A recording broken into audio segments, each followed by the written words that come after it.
singgah singgah kala singgah pan suminggat durgaka la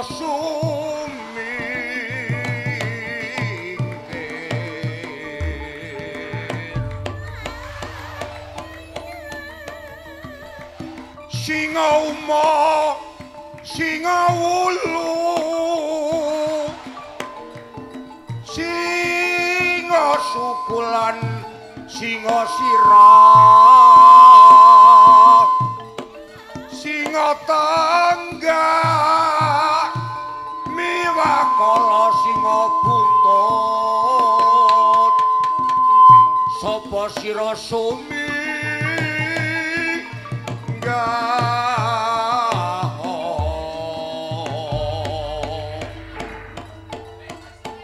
mulih mring asal neki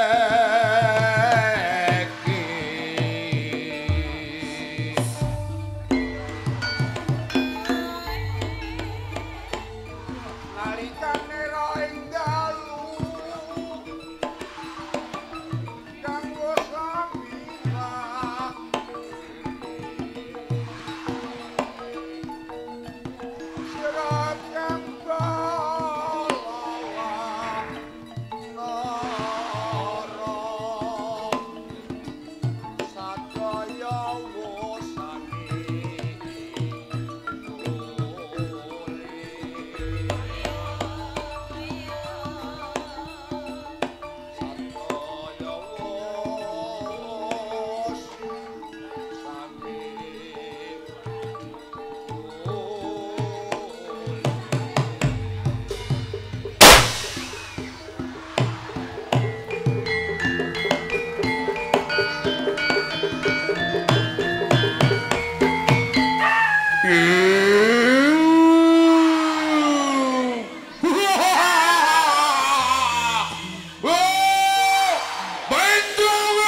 semune mesu putih wih ladalah tak kanggune wah wah lho waduh wah aduh panas panas panas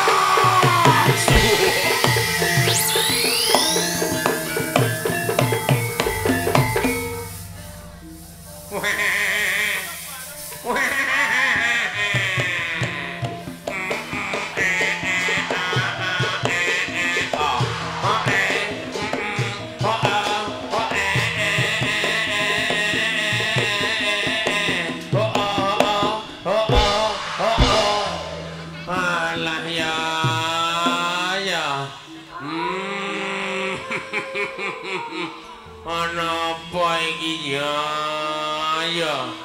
weh ladalah semune ana pawongan sing lagi mesu putih layak to layak panase ora mekakat coba tak ganggune ayo di diganggu di kurang ajar iki kurang ajar tangi kek walah angel iki angel pokoke angel mangkat sungi ya angel ngene iki alah yo wis panas ora kuat.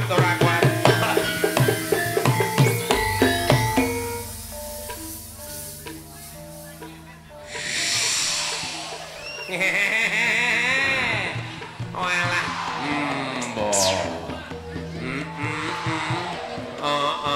Wah iki. Aduh.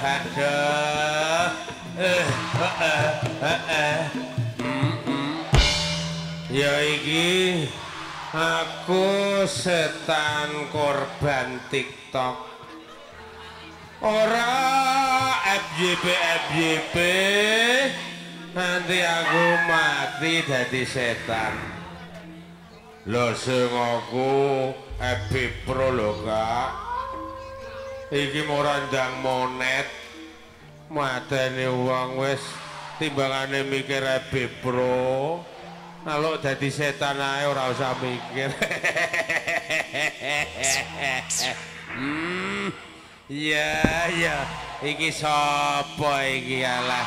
Wis sing siji matine maune mendem perkara kakean arak. Sing siji ya ngono perkara ngombe arak Tuban. Alah ya menungso kok malah kaya ngene iki. Panas. Salah aduh.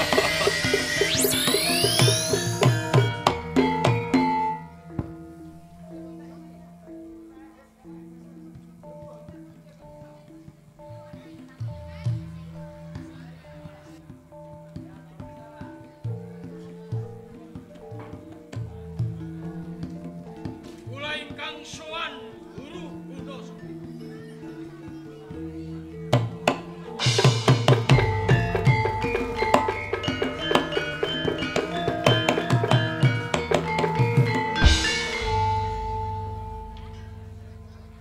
Anakku wong bagus Ijih kados Braso. Kowe rak nate tak ngelingkong nggih. Marang sapa wae ora tak keparengake mlebu ning panggung sangga ngono nggih. Lho kok malah kowe sumalono. Kowe sugih kendel bondowani juga kelan aku. Lho kowe ora perlu nggih. Nggih. Saderengipun ingkang putra matur langkung kathah. Sepisan kula nyuwun pangapunten jalaran kula sampun kumawani njugaraken nggenipun Bapa Semen. Ingkang angka kalih kula ngaturaken sembah pangabekti mugi konjuk. Tak tampa yo nang yo Gus. Ndadekno suka gembiraning tias. Mung puja-pujiku tampane. Dalem pundi minangka dados teguh yuwana kula saklaminipun kula nyepeng pusaraning adil wonten ing kabupaten semanten mugi kula menika Patih Ranggapati. Patih Ranggapati Menika leres kula ngestriaken dawuh saking Bupati Rangga Baskara supados rawuh wonten ing pertapan dika. Kula ugi ngaturaken sembah kinarya bekti kula. tak tampa ya leyonan mung puja-pujining wong tuwa kebak tampan. Kapetek ing pranaja supados mingguhi jiwangga kula. Makaten nyuwun sewu. Kae sapa? Kula pun Ragawati, kadang Kang Dipati Rangga Baskara. Sapa jenengmu nduk bocah? Ragawati. Sapa? Ragawati, Bapak Resi. Kowe apa awak tebu saka Brebes? sing maksude Kita ilmu tur pantes. Apa jenengane kok kadang sinten. Ngajengaken rembang. Medal sakmenika wonten ing Kabupaten Sedayu menika nembe Ketaman Pagendung. Monggo kula tasih kemutan. Kang 11 taun ingkang sampun kepungkur. Ing Kabupaten Sedayu kenging pagebluk ingkang saged madangaken, ingkang saged nyirep pagebluk boten wonten sanes kejawi Bapak Guru. Nanging wedal sakmenika benten pageblukipun. Saben-saben wonten tiyang pejah niku ingkang pejah kathah-kathahipun wanita tasih prawan. Boten wonten pangorbanan sanesipun kejawi namung prawan lan prawan ingkang dados pangorbanan menika kados pundi wedal sakmenika kula nyuwun dawuh supados saged nentremaken saged nyirep pagebluk kala wau. Saboten nggih.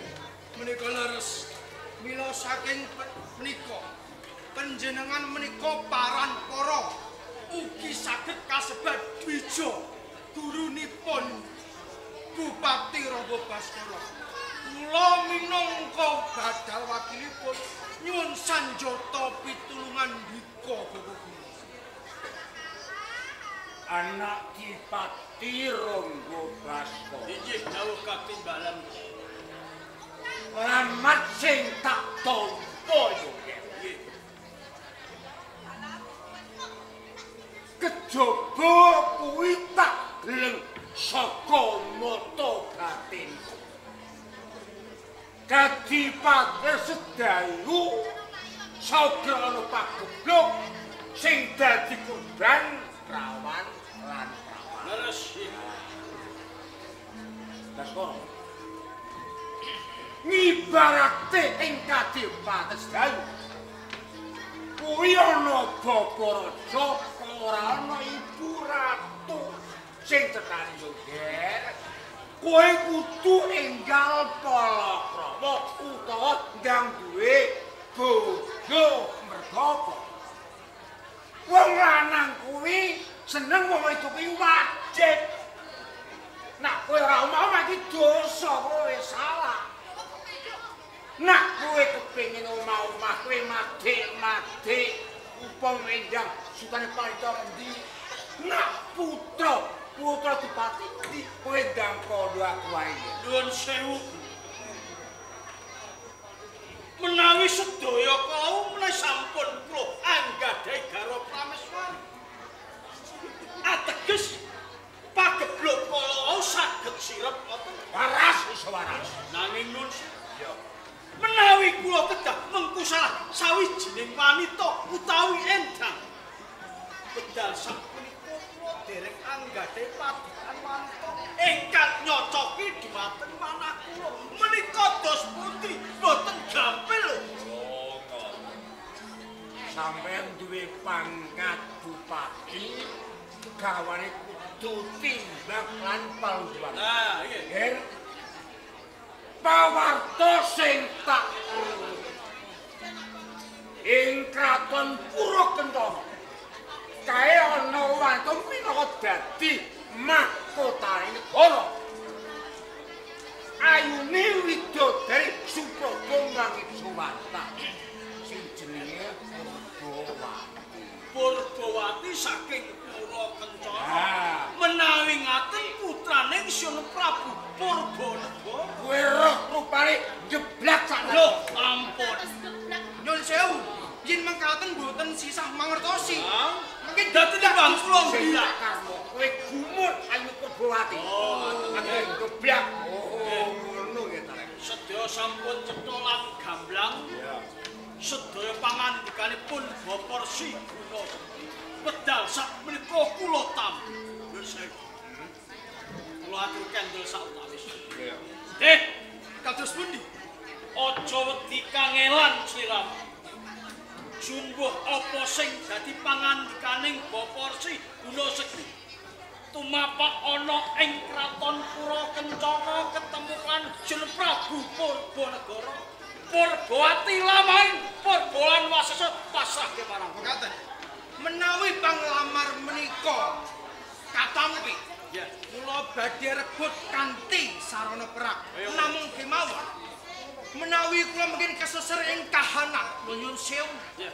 kula nyuwun sabiyantu Kadang Dika supados nyidra perbuatan wonten ing taman kaya ngono panyuwun kabeh bakal tak turuti